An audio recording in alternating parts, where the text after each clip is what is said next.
Mulai ya. Assalamualaikum warahmatullahi wabarakatuh. Lanjut, sebelum kita mulai, terlebih dahulu kita baca lafaz basmalah bersama-sama. Bismillahirrahmanirrahim. Jadi untuk hari ini, untuk yang pertama, nanti kita akan membahas soal TO geografi. Ya, jadi langsung saja kakak coba share screen ya soalnya, kalian bisa disimak.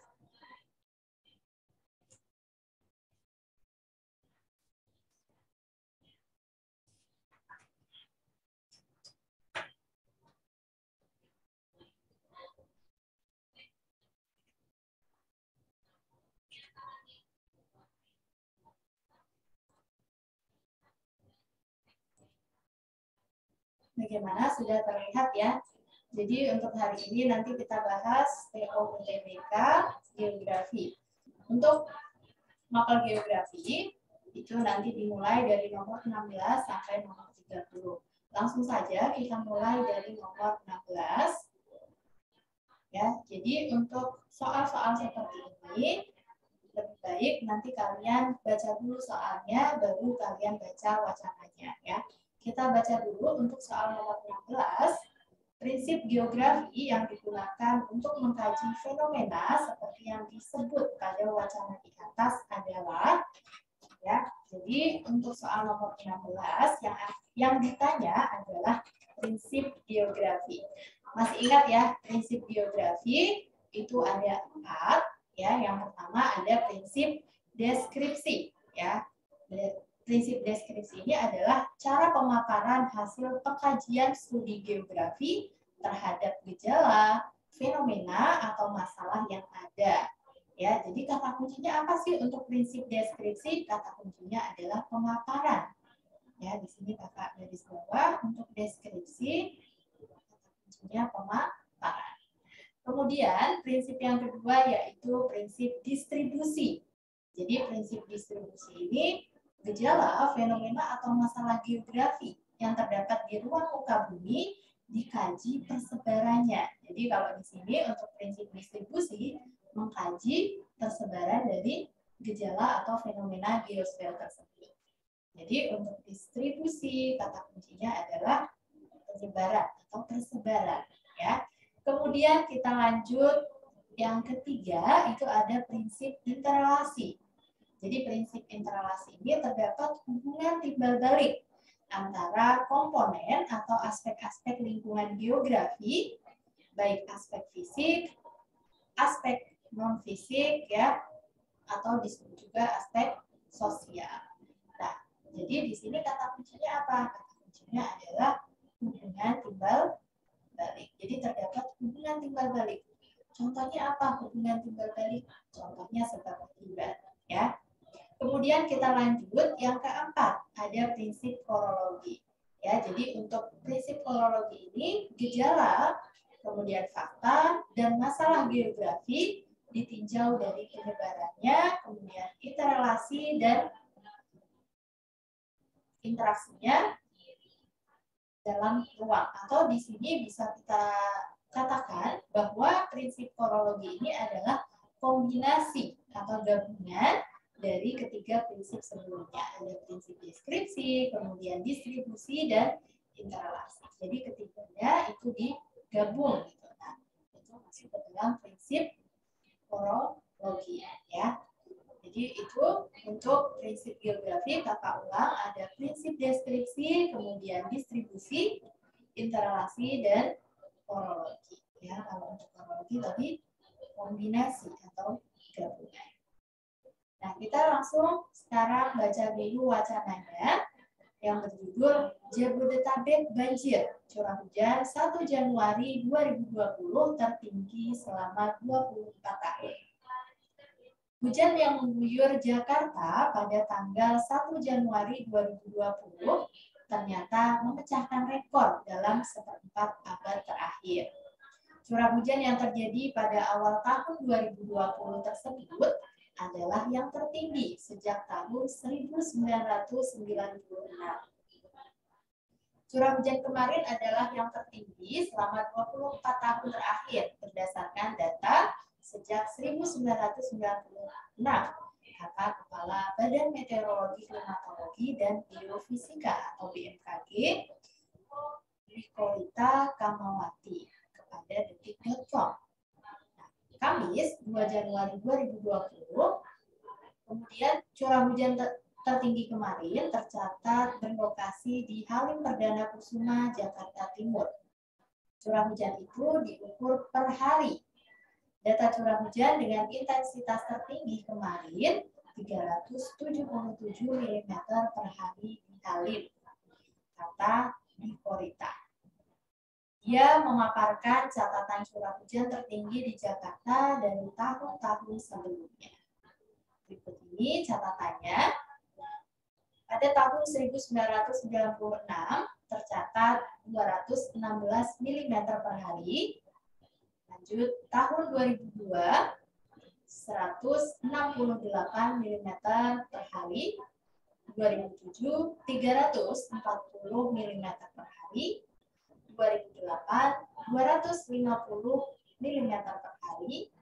2013 lebih dari 100 mm per hari. Dan tahun 2015 277 mm per hari, dan pada tahun 2016 itu sekitar 100 sampai 150 mm per hari. Ya, jadi itu adalah wacana yang berjudul tadi Jabodetabek banjir, curah hujan 1 Januari 2020 tertinggi selama 24 tahun.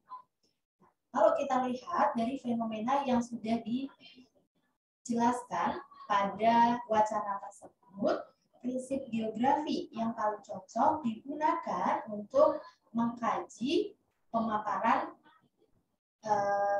data curah hujan ya, karena di wacana tersebut kita membahas tentang curah hujan. Nah, jadi karena pemaparan data curah hujan ini dikaitkan dengan banjir di Jakarta, nah kemudian di situ dijelaskan nih bahwa curah hujan tertinggi itu terjadi tanggal berapa di situ. Tadi sempat terhenti ya. Oke, kita lanjut. Jadi pada wacana tersebut tadi dijelaskan bahwa data-data banjir, data-data curah hujan tertinggi itu tanggal berapa, kemudian di tahun-tahun sebelumnya itu berapa sih curah hujannya gitu. Nah, maka di situ kan berarti memaparkan fenomena apa? Fenomena curah hujan yang nantinya juga berkaitan dengan banjir, atau di sini lebih bahas ke curah hujan kan ya. Nah, kemudian ada data-data juga, data curah hujan, kemudian tanggalnya berapa. Nah, berarti yang paling cocok itu menggunakan prinsip deskripsi ya. Prinsip deskripsi yaitu jawabannya adalah C. Kenapa prinsip deskripsi? Karena prinsip deskripsi ini adalah memaparkan fenomena geosfer. Nah, fenomenanya apa di soal tersebut atau di wacana tersebut? Membahas fenomena curah hujan. Kemudian, selain memaparkan fenomena, biasanya ciri-ciri prinsip deskripsi itu berupa fakta dan disertai dengan data. Ya, jadi untuk nomor 16 jawaban yang tepat adalah C, deskripsi. Nah, apakah ada yang ingin ditanyakan? Jika tidak ada, kita lanjut ke nomor... Tidak ada, Kak. Oh ya, kita lanjut ya, nomor 17. Nah, kita baca dulu soalnya. Unsur cuaca dan iklim yang terdapat pada wacana di atas terjadi di lapisan titik-titik yang memiliki karakteristik titik-titik, gitu kan ya. Nah, kemudian kita lihat nih, struktur vertikal atmosfer berdasarkan keadaan temperaturnya, ya. Struktur vertikal atmosfer itu terdiri ada 5 lapisan utama, yaitu yang pertama adalah lapisan troposfer, ya. Di sini kakak kasih nomor 1. Kemudian lapisan stratosfer, yang ketiga mesosfer, 4 termosfer, dan yang kelima itu adalah eksosfer. Jadi ada 5 lapisan utama atau struktur vertikal secara atmosfer tadi ada 5. Kemudian di soal nomor 17 ditanya unsur cuaca dan iklim itu terjadi pada lapisan apa, ya. Jadi di antara 5 lapisan ini nanti punya karakteristiknya masing-masing. Kita bahas dulu untuk lapisan yang pertama atau lapisan yang paling dekat dengan permukaan bumi, yaitu lapisan troposfer. Jadi lapisan troposfer itu ketinggiannya berapa? Sekitar 0 sampai 18 km. Nah, kemudian selain ketinggiannya tadi, kemudian di lapisan troposfer ini terjadi peristiwa cuaca dan iklim. Contohnya apa peristiwa cuaca dan iklim? Contohnya terjadi hujan, kemudian pembentukan awan atau kondensasi, kemudian pelangi, halo, ya. Nah, itu terjadi di lapisan troposfer, ya.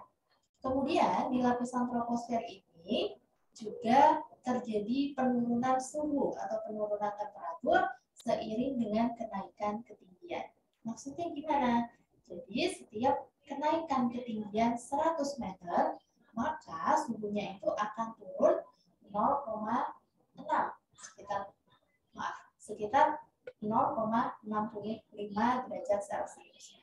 Jadi kalau misal hitungannya per 1000 meter, maka sekitar 6,5 derajat Celcius suhunya turun. Jadi kalau kita lihat ya, kita amati di lingkungan sekitar kita lihat bahwa daerah dataran rendah, kalau dengan dataran tinggi itu kan kalau kita lihat suhunya justru lebih panas daerah dataran rendah.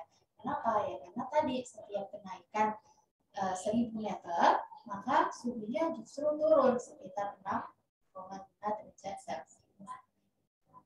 Nah, itu disebut juga temperatur lapse rate, ya. Nah, kemudian selain di lapisan troposfer, lapisan yang kedua ada lapisan stratosfer. Nah, di lapisan stratosfer ketinggiannya itu antara 18 sampai 50 km. Ya, di sini kakak tulis 18 sampai 50 km. Kalau tadi untuk troposfer itu 0 sampai 18 km. Kemudian di lapisan stratosfer yang ketinggiannya itu 18 sampai 50 km, itu terdapat lapisan ozon, di mana lapisan ozon ini melindungi dari sinar ultraviolet atau sinar UV. Lanjut. Oke. Maaf ya, tadi sempat ada kendala lagi. Kita lanjut lagi untuk tadi kita sudah sampai lapisan stratosfer. Kemudian yang ketiga itu ada lapisan mesosfer. Jadi lapisan mesosfer ini ketinggiannya sekitar 50 sampai 80 km. Ya. Nah, kemudian di lapisan mesosfer itu tempat terbakarnya meteor, ya. Lanjut yang keempat ada lapisan tadi mesosfer, kemudian yang keempat termosfer. Termosfer ketinggiannya berapa? 80 sampai 800 km. Kemudian di lapisan termosfer ini terjadi proses ionisasi, kemudian tempat berlangsungnya atau terjadinya aurora, dan juga terjadi pemantulan gelombang radio. Dan yang terakhir ada lapisan eksosfer, ketinggiannya itu lebih dari 800 km. Nah, nanti di lapisan eksosfer ini adalah hampa udara. Dan juga gas-gas yang mendekati atmosfer itu jumlahnya atau volumenya lebih sedikit. Oke, kita kembali lagi ke nomor 17. Tadi ditanya bahwa unsur cuaca dan iklim itu terjadi pada lapisan apa, ya. Nah, unsur cuaca dan iklim yang terdapat pada wacana tadi di nomor 16 tadi kan ada wacana tentang curah hujan. Nah, kan prosesnya ini adalah proses curah hujan. Curah hujan terjadi di mana? Terjadi di lapisan yang pertama, yaitu lapisan troposfer, ya. Jadi jawabannya lapisan troposfer. Kemudian yang memiliki karakteristik apa? Jadi karakteristiknya terjadi temperatur lapse rate sekitar 6,5 derajat Celcius per 1000 meter ketinggian. Jadi untuk nomor 17 yang paling tepat adalah jawabannya C, yaitu troposfer. Kemudian terjadi temperatur lapse rate sekitar 6,5 derajat Celcius per 1000 meter ketinggian. Ya, untuk nomor 17, apakah ada yang ingin ditanyakan? Jika tidak ada, kita lanjut ke nomor 18. Disimak, sifat fisik tanah yang berpengaruh terhadap sirkulasi udara di dalam tanah adalah, ya, jadi sifat fisik tanah itu ada apa saja? Yang pertama, ya, ada struktur tanah, kemudian tekstur tanah, konsistensi tanah, dan juga permeabilitas tanah. Ya. Untuk struktur tanah itu apa sih? Adalah susunan saling mengikat antar partikel tanah yang terwujud dalam susunan agregat tanah. Nah, struktur tanah ini berkaitan dengan sirkulasi udara di dalam tanah.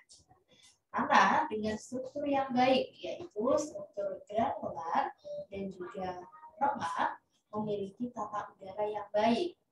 Nah, unsur-unsur haranya lebih mudah tersedia dan lebih mudah diolah.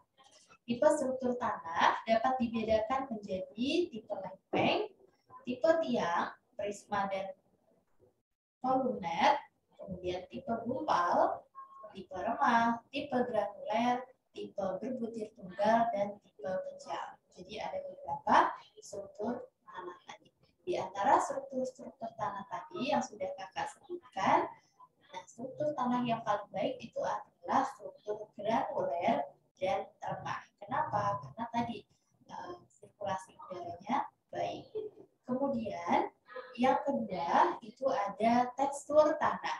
Jadi tekstur tanah ini adalah ukuran perbandingan relatif antara fraksi pasir, lempung, dan juga debu.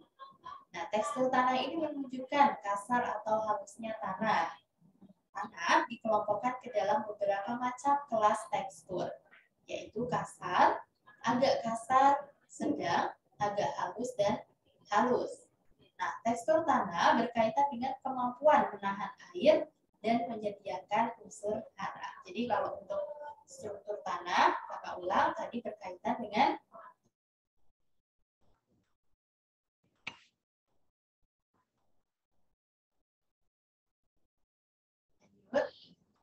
kita lanjut lagi ya. Jadi tadi kita sampai tekstur tanah. Kemudian konsistensi tanah, yaitu derajat kohesi dan adhesi di antara partikel-partikel tanah dan ketahanan massa tanah terhadap perubahan bentuk oleh tekanan dan berbagai kekuatan yang mempengaruhi bentuk tanah. Nah, konsistensi ini ditentukan oleh tekstur dan juga struktur tanah. Jadi yang terakhir ada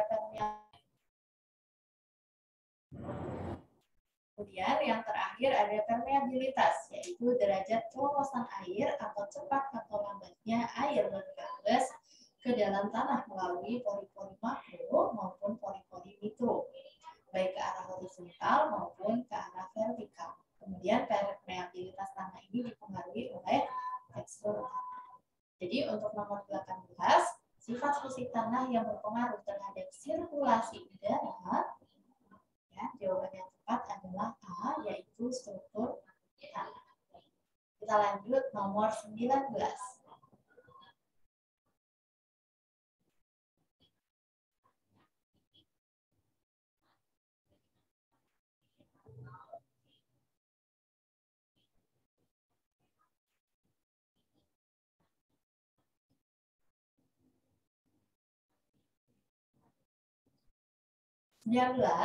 Faktor penyebab terjadinya pergeseran lempeng tektonik bumi adalah, di lempeng tektonik bumi adalah bagian atau segmen dari kerak bumi.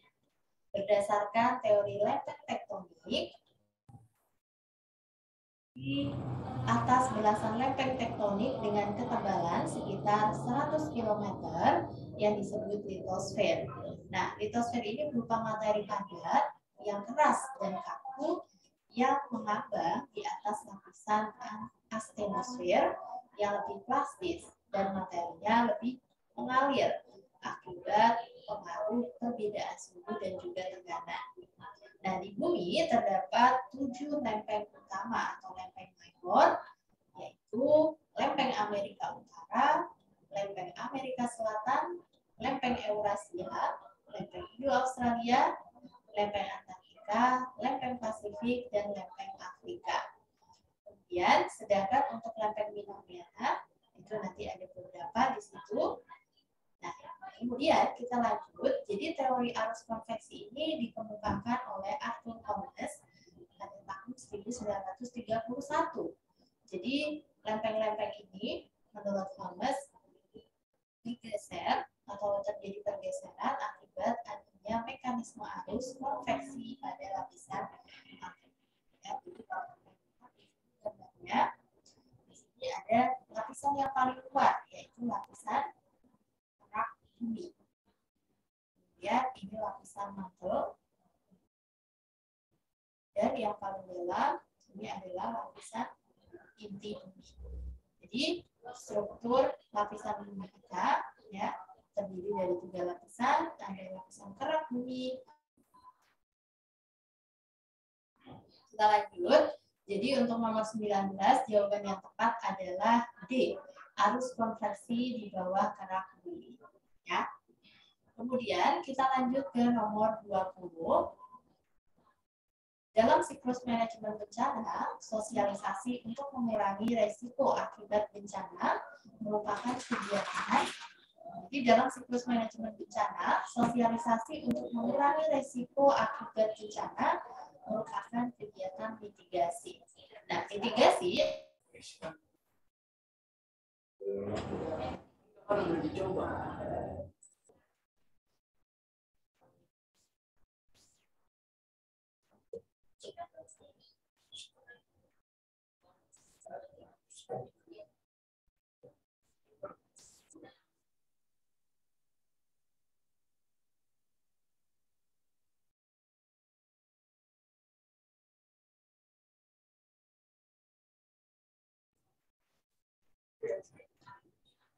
lanjut ya. Jadi untuk nomor 20 kita lihat dulu soalnya.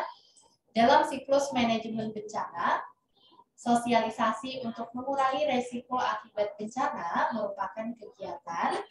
Ya, jadi dalam siklus manajemen bencana, sosialisasi untuk mengurangi resiko akibat bencana merupakan kegiatan mitigasi bencana.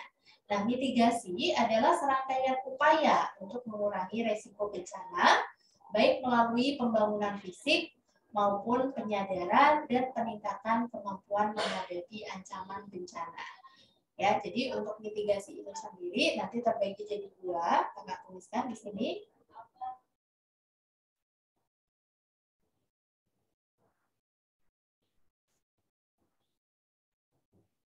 Ada mitigasi struktural dan mitigasi non struktural.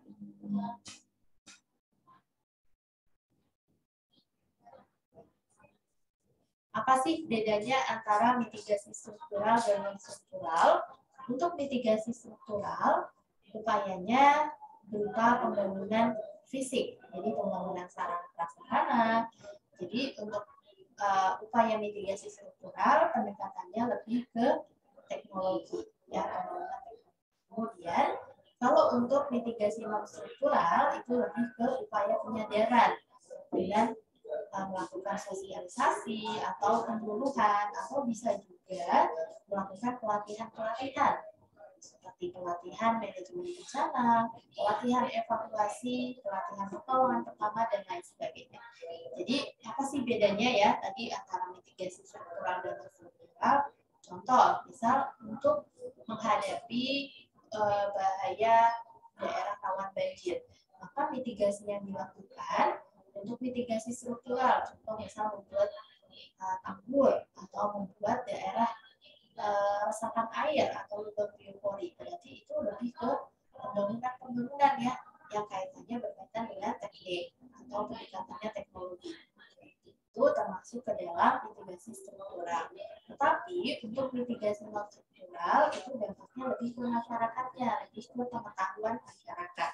Contohnya apa? Dengan melakukan sosialisasi tentang cara menghadapi bencana banjir, atau bisa juga sosialisasi atau melakukan pelatihan-pelatihan tentang upaya penyelamatan diri atau evakuasi itu ke dalam masuk ke dalam mitigasi non-struktural. Jadi intinya mitigasi ini dilakukan untuk mengurangi resiko bencana. Jadi untuk nomor 20 jawaban yang tepat adalah B, mitigasi bencana. Kita lanjut nomor 21. Perhatikan gambar berikut ini. Kemudian, jika pada suatu wilayah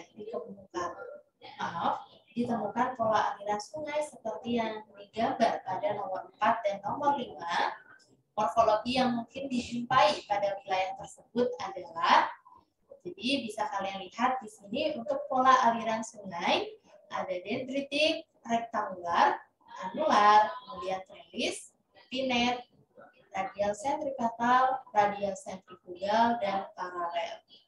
Kita bahas dulu untuk pada gambar di soal nomor 1. Di soal nomor 21, gambar nomor 1 di situ adalah pola dendritik. Ya, jadi ini dendritik. Kalau dendritik berarti di daerah mana?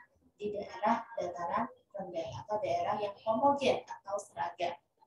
Kemudian untuk gambar nomor 2, yaitu pola aliran sungainya itu adalah trellis. Trellis itu apa? Trellis ada di daerah lipatan. Kemudian untuk nomor 3, yaitu polanya pinet.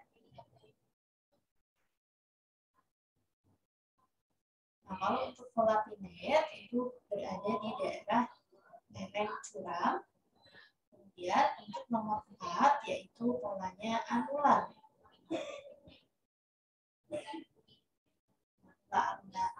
Anular itu ada di daerah dome atau daerah cekungan.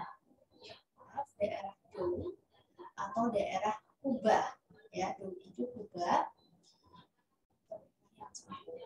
Lihat untuk yang nomor 5, ya kalau kita lihat ini adalah radial sentripetal.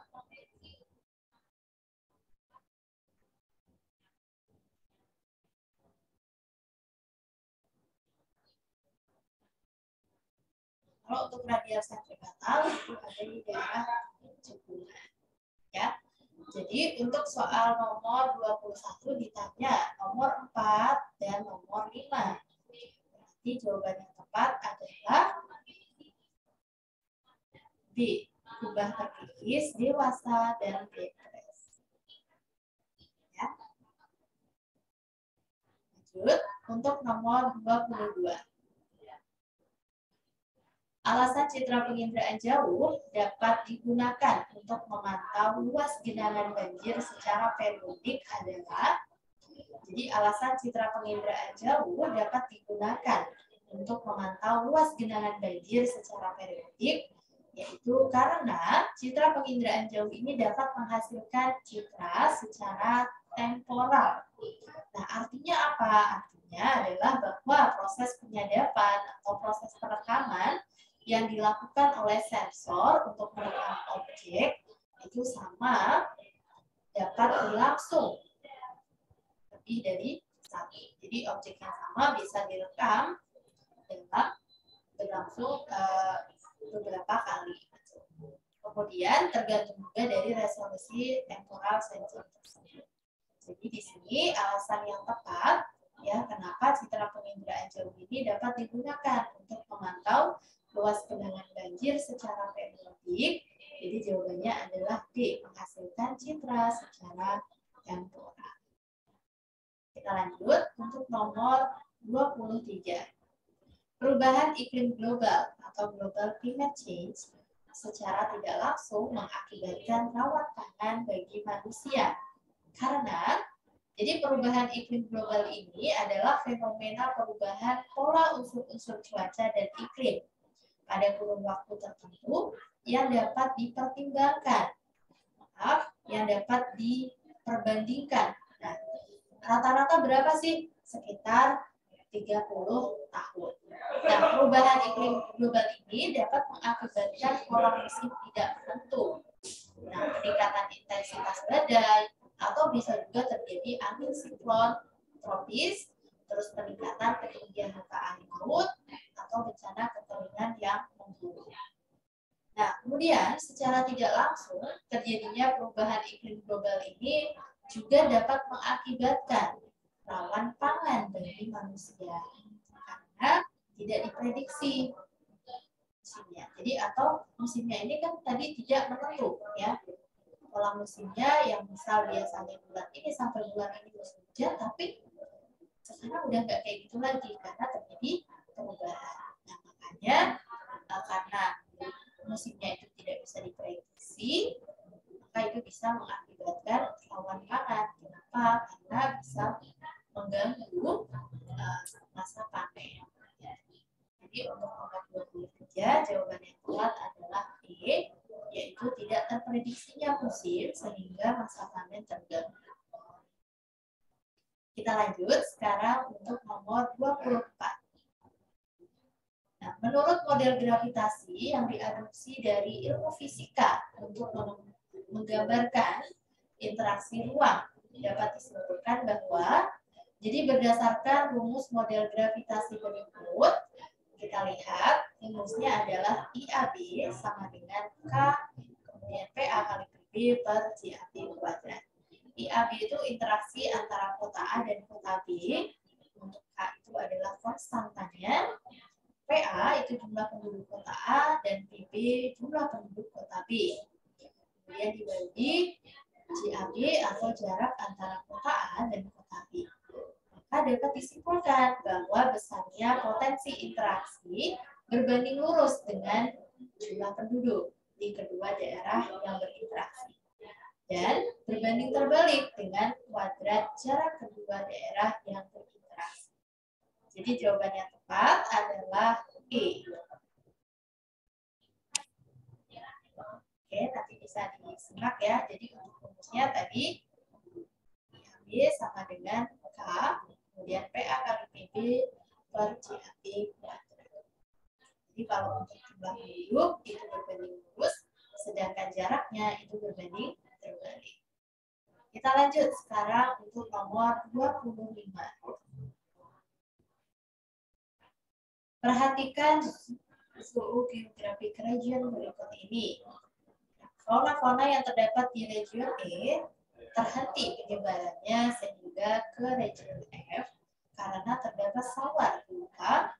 Jadi sawar itu apa? Seperti penghalang. Jadi fauna itu mengalami yang namanya dispersi. Dispersi itu apa sih? Jadi penyebaran atau faunanya itu berpindah tempat. Nah, fauna ini bisa menyebar ya karena beberapa faktor dan juga ada juga beberapa hambatan-hambatan. Nah, hambatan ini tadi disebut sawar. Jadi sawar dalam dispersi fauna atau persebaran fauna itu nanti ada beberapa. Salah satunya itu karena kondisi geografis. Kemudian edafil ya, terus ada predator dan lain sebagainya. Jadi ada beberapa hambatan-hambatan fauna ini melakukan penyebaran. Kemudian di soal nomor 25 ditanya region E. Region E itu apa sih? Nah, kita bahas dulu. Zona zoogeographic region ya atau pembagian fauna di dunia menurut Wallace itu terbagi menjadi 6 wilayah. Untuk fauna neartik itu ada di wilayah Amerika bagian utara. Kemudian neotropikal itu ada di Amerika bagian selatan. Untuk benua Eropa, faunanya adalah Palearktik. Benua Afrika yaitu Ethiopian atau disebut juga Afrotropikal. Kemudian untuk benua Asia yaitu Oriental dan benua Australia yaitu Australia. Ya, jadi maka dapat disimpulkan bahwa fauna yang terdapat di region E, region E itu tadi region Oriental atau disebut juga Asiatis, terhenti penyebarannya hingga ke region F. Kenapa? Karena terdapat sawar atau pembatas atau halangan atau disebut juga barir yang berupa Palung Makassar. Nah, keberadaan Palung Makassar ini secara geomorfologis merupakan daerah depresi atau daerah cekungan yang sangat dalam. Nah, yang dapat menyebabkan fauna-fauna di region Asiatis atau region oriental itu tidak dapat bermigrasi atau berpindah tempat ke daerah-daerah di region Australis atau Australia. Jadi untuk nomor 25, jawabannya tepat adalah karena adanya Palu Makassar. Sampai di sini, apakah ada yang ingin ditanyakan?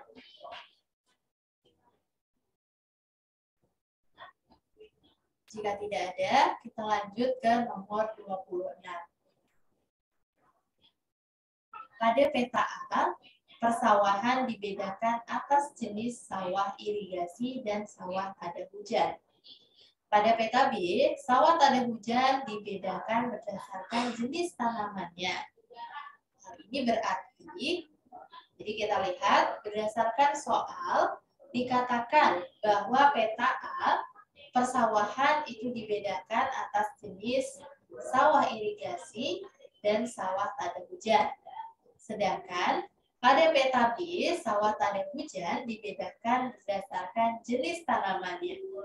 Nah, hal ini berarti yang pertama, skala pada peta A itu lebih kecil dibandingkan pada peta B. Atau skala peta B ini lebih besar dibandingkan skala peta A. Kemudian yang kedua kesimpulannya yaitu penampakan objek pada peta A lebih umum atau kurang detail dibandingkan pada peta B. Kemudian untuk yang ketiga yaitu penampakan cakupan wilayah pada peta A lebih luas dibandingkan pada peta B. Atau penampakan cakupan wilayah pada peta B lebih sempit dibandingkan pada peta A. Jadi dari soal nomor 26, jawaban yang tepat adalah A, yaitu skala pada peta A lebih kecil dibandingkan peta B. Ya. Kenapa? Karena untuk skala peta A itu tadi kurang dekat dibanding peta B. Kita lanjut lagi, nomor 27.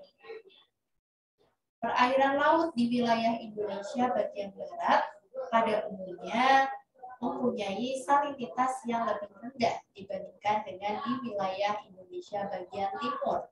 Karena jadi salinitas itu adalah jumlah kadar garam yang terkandung dalam satu volume air laut. Nah, satuan salinitas itu dapat dinyatakan dengan gram per milimeter kubik, ya, atau per mil. Kemudian salinitas atau kadar garam tadi dipengaruhi oleh beberapa faktor. Faktor yang pertama yaitu penguapan. Jadi penguapan ini berbanding lurus dengan salinitas. Jadi ketika penguapannya tinggi, maka salinitasnya pun menjadi tinggi. Dan sebaliknya, ketika penguapannya rendah, maka salinitasnya pun akan menjadi rendah. Ya, jadi faktor yang pertama ya, salinitas itu dipengaruhi oleh yang pertama penguapan. Kemudian yang kedua adalah penambahan air tawar. Nah, penambahan air tawar ini bisa melalui air sungai, hujan, ataupun es atau glacier.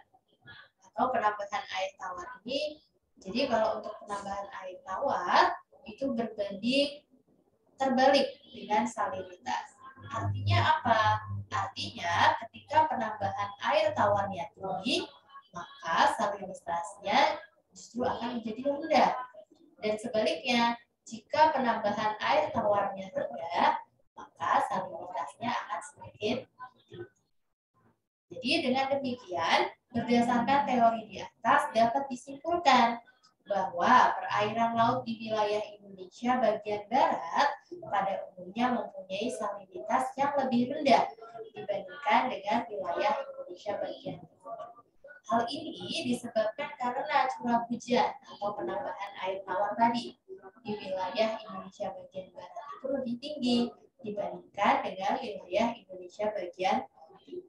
Ya, kalau untuk pembagian iklim menurut Koppen, jadi wilayah Indonesia bagian barat itu termasuk ke dalam tipe iklim AF, yaitu tipe iklim tropis dengan curah hujan yang tinggi, yaitu curah hujan lebih dari 2.500 mm per tahun. Nah, kemudian untuk wilayah timur itu tipe iklimnya adalah AW, yaitu tipe iklim tropis dengan curah hujan yang rendah, yaitu kurang dari 1.500 mm per tahun.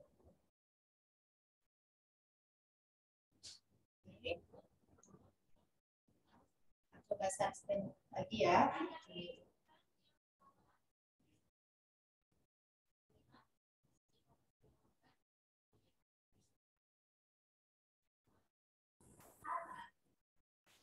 Kita lanjut. Jadi untuk nomor 27 yang tepat adalah A, yaitu semakin ke arah Indonesia bagian barat, curah hujannya semakin tinggi.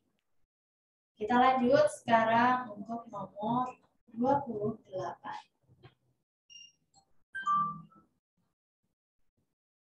Nomor 28.